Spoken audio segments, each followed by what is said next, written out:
Hey everyone, Laz here, Methuselah Mindset. Welcome to another one of our videos in the Knowledge Base series. I would hope today's episode is not only just informational, but very handy and a little bit fun. It is from our friends at Zoe Science and Nutrition. Live healthier, top 10 tips from Zoe Science and Nutrition.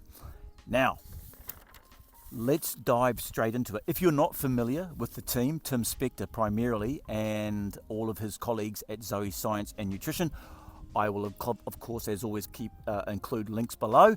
I'll give you a little bit of an overview at the end of this video, but let's dive straight into these top 10 tips. All right, number one, start with healthy snacks to improve your diet. Snacks are the simplest way to make your diet more healthy, as they're easier to change. Choosing high quality snacks like nuts and seeds or fruit and veggie over processed snacks will fill you up for longer. Now, I resonated personally with this one. If you're familiar with the channel or my story from the website, I used to be a little bit heavier than I am now. In fact, I was 115 kilos. That's 253 pounds. Extremely unhealthy.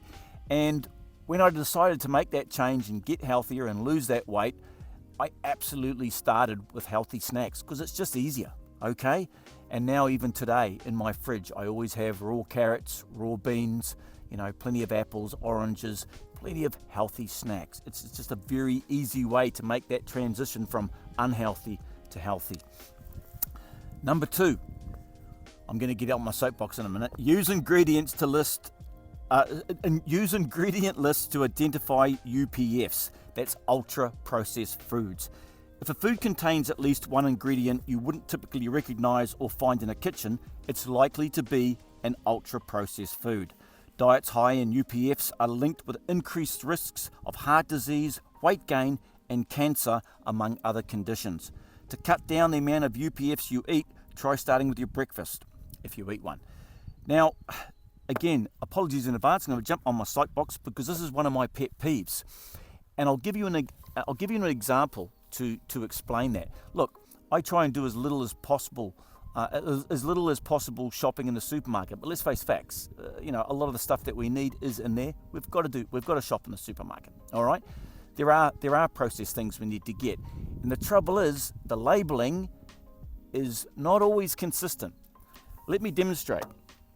Beans, and that goes on to mention beans later on, a fantastic source of protein and one of major parts of my diet. I eat beans all the time. Massive fan of beans.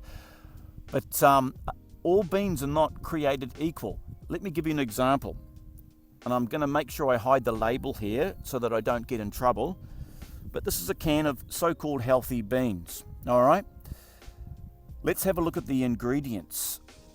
Here we go. Ingredients. Navy beans, 51%. Hold on a second, I've just bought a can of beans. Now it says the ingredients, there's only 51%. What's the other 49%? And if you're like me and you need glasses for reading, that's not always easy to identify when they're in the supermarket. I actually make a special point of doing that if it's a product I haven't used before. Let's have a look at that other 49%. Not that some of these things actually inform me any better. Let's have a look. We've got, navy beans, which is what I thought I was buying 100%, 51%. Now, we've got contains traces of soy. Tomato sauce, 49%, which is mostly sugar. Okay. Tomatoes, 45%, sugar, salt, wheat flour, maize thickener, 1412, stabilizers, 412, 466, flavors, spices, sweetener, steviol, glycosides, food acid, citric acid. Okay, so what I thought I was buying was beans. Well, actually, it's only 51%. There's all these other nasties in here, which, I don't even, what is a stabilizer? I guess you can deep dive into that. Point being, make the point of reading those labels because you might not be purchasing what you think you're actually purchasing. All right. Now, let's compare that. And again, I'll be very careful not to show you the label, even though I'm a big fan of this particular brand. Oh, I'm not showing that, am I? Good. Let's have a look at the ingredients of this. It's quinoa. All right. Ingredients. 100% whole grain quinoa. There's the difference, right? So, yeah, I love this number 2 here. Use ingredient lists to identify those ultra-processed foods, all right? Because you might not be getting what you're paying for. Number 3, if you buy oats, buy organic. If you regularly eat oat-based foods like oatmeal, consider choosing organic oats if you can. Oats are more likely than most foods to contain high levels of pesticides because they grow in damp climates that encourage absorption of these chemicals. Organic foods also contain more polyphenols, which are beneficial for your health. Number 4, and this one I am guilty of not doing enough. I am absolutely now trying to make a point of doing this. Try fermented foods because I know how good they are for you. Experiment with fermented foods like sauerkraut and kefir by adding them to salads or consuming them alongside a meal. These foods are great for your gut and rich in nutrients. Upping your intake could increase the diversity of microbes in your gut and reduce the negative effects of inflammation. I'm not sure if you've seen some of my other videos, but inflammation is a big enemy, all right? It causes so many problems. When shopping, look for refrigerated foods with labels that say they contain live microbes. Number 5, when it comes to protein, go big on beans. There's our friend again, beans. Beans are an ideal source of protein and contain fiber, antioxidants, and other nutrients that other protein sources lack. They're also cheap and available in cans, which preserves nutrients at the point of picking. Without going back to what I said before, guys, just read that label on the back and make sure you're getting what you think you're buying, all right? If you're eating a healthy diet that gives you energy for the day, you're likely getting enough protein. All right, number 6, cook with extra virgin olive oil. Extra virgin olive oil is minimally processed and contains lots of healthy compounds like polyphenols. These could help lower your risk of heart disease, reduce inflammation, and boost your gut health. Number 7, eat a diverse range of plants every week. Massive fan of that. I eat so many. I'm eating kale, spinach, silver beet. I can't get enough of my greens, guys. I love them. There's so much goodness in it. I mean, that's a whole nother video. I rave on sometimes. I apologize. Eating a diverse range of whole plants can improve your gut health. A total of 30 different plants each week is a good target. As a guide, aim for handfuls of fruit, veggie, whole grains and beans and teaspoons of nuts, seeds, spices and herbs. Tim's tip, this is Tim Spector. Start buying mixed plants. Supermarkets often sell mixed nuts, frozen berries and vegetables, and mixed salad bags. I also like to make my own jar of mix of different plants, including seeds, nuts, herbs, and spices, which I sprinkle on salads and soups, my very own diversity jar. I totally resonate with that, guys. The supermarkets nowadays have fantastic bins. There's me just, giving the supermarkets a hard time. One of the cool things I think they do now, and I found this in New Zealand, Australia, the UK, the US, when I was living in Texas, they have these bins with these amazing mixtures of, natural whole food, nuts, seeds, grains, legumes, the whole thing. You cannot beat them up too much about that now, guys. They absolutely provide a fantastic selection of those. I'm snacking on them all the days. All day, and we come to that because that's all as it recommends here. It's not such a great idea, but I'm a grazer. I can't help it. You can't do everything perfectly, guys. Number 8, move after eating to help manage your blood sugar. Moving around once you've finished eating can help to lower your blood sugar response considerably compared with resting. Even low-intensity exercise such as a short walk or household chores can make a difference. The more muscles you involve in your exercise, the bigger this effect might be. Now, I won't take a deep dive into this, guys, but this is another whole subject, and the science is irrefutable, okay? If you're eating your big meal at night, right, and then you're just sitting on that couch and watching Netflix, there's just a whole lot of, this is a whole lot of bad things that come from that. Let me put that in Bushman science, all right?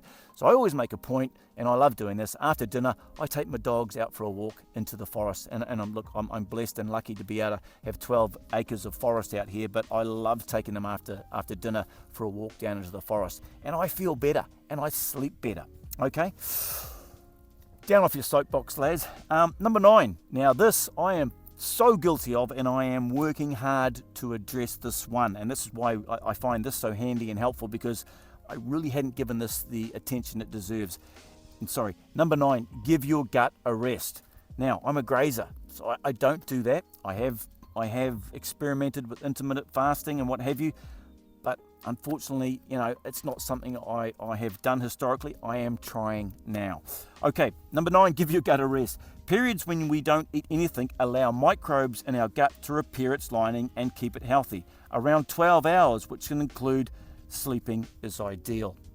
Research shows that snacking late in the day is associated with unfavorable changes in your blood sugar, blood fat, and body weight. You can still drink black coffee, green tea, and water without breaking your fast, but it's best to avoid caffeine in the evening. Number 10, last but not least, visualize taking a walk to get to sleep.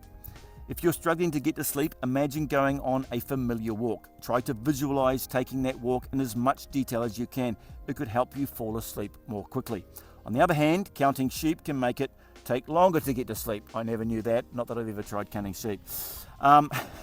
Getting enough sleep is vital for your health and improves how your body responds to food the next day.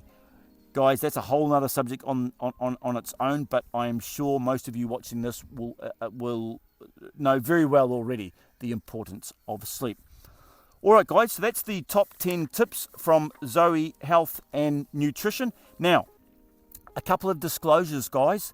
Number 1, just let me say that although I am a massive fan of Tim Spector now and the team at Zoe Science and Nutrition, neither myself or Methuselah Mindset is any way whatsoever connected or affiliated with Zoe Science and Nutrition. And if you didn't need any proof of that whatsoever, just consider this. Zoe Science and Nutrition, they've been around for years. They're way at the top of the world. They're up in the UK. My YouTube channel has now been going for a few months. I am at the bottom of the world in New Zealand. I'm pretty sure Tim Spector and the team have no idea whatsoever who I am or my existence, so you can be fairly self-assured there's no connection. But hey, Tim, if you're watching this, call me. Joking aside, guys, hey, now here's another thing too. Why I'm a big fan of the health and science company Zoe Science and Nutrition is it's the people involved. All right, you've got Jonathan Wolfe, Tim Spector, Sarah Berry. And here's a couple of legitimate reasons why. They are in fact running the largest in-depth nutrition study in the world, the PREDICT program. They are also running the largest COVID science project with over 4 million participants. And if you're not familiar with Tim Spector, who is a world-renowned author and expert in the field of science, nutrition, and specifically the microbiome, look, take a deep dive in. Have a look. The guy. I think the guy's amazing. Okay, and who is behind all this? Let's have a look at the legitimacy of this, guys. Massachusetts. These are the institutions behind them, right? Massachusetts General Hospital, King's College London, where Tim Spector is the professor of genetics. You have got also Stanford Medicine, right, and Harvard T.H. Chan Public Health. Now, those are extremely well-known and legitimate organizations in the world. I think we can be fairly confident that the information coming out of those fantastic institutions is legit, to say the least. All right, guys. Now, I had one other disclosure. Now, that is that, me giving you all those top 10 tips and why it's so handy. Now, I know this is in reverse on camera. They provide this fantastic little one-pager, all right, which you can print out and put on your fridge. As I think I've already said, I've got a copy on my fridge, and I'm finding it extremely helpful, especially to remind me of those things that I need to work on, i.e. the grazing and giving my gut a rest. Okay. Now, but in order to get this, full disclosure, you will need to subscribe to their newsletter. Oh, look, hey. I love getting their newsletter each week. All right, I find the information fantastic. And look, if you just want to get this one page and stick it on your fridge, you can subscribe to the newsletter and then cancel it the week later. But look, I strongly encourage you to get onto their website and have a look at the stuff that they're doing. I think it's amazing. All right, guys, hopefully you will find that both informational, fun, and handy. As always, guys, absolute honour and a privilege to be able to provide this to you guys. Please get outside, get yourselves moving. Otherwise, I will see you on the next video. Peace out.